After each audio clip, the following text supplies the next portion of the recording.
Moje življenje je preplet glasbe, ljudi in izkušenj, ki so me veliko naučile.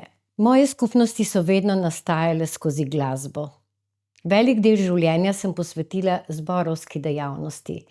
Najprej z otroškimi zbori, kjer sem uživala v iskrenosti mladih glasov, z njimi nastopala, tekmovala in ustvarjala nepozabne trenutke.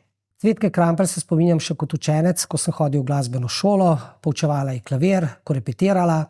Kasneje, ko sem postal pa ravnatelj, je pa pač postala moja sodelavka. Kasneje sem sprejela izziv vodenja mešanega pevskega zbora in ta zgodba je trajala kar 30 let.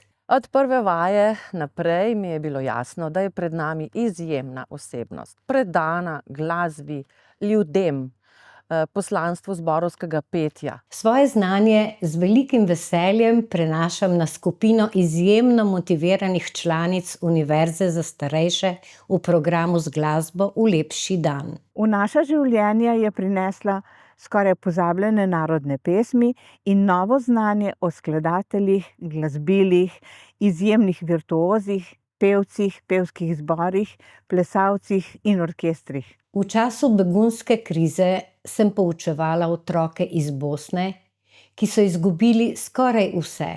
Ta izkušnja me je zavedno zaznamovala. Naučila me je, da v življenju štejejo humanost, srčnost in človek. Njeno delo ni bilo le poklic, temveč poslanstvo, ki ga je opravljala z veliko ljubeznijo.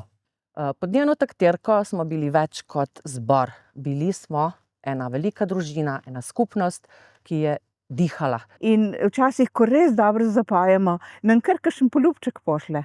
Danes vem, da me je prav ta pot naredila to, kar sem.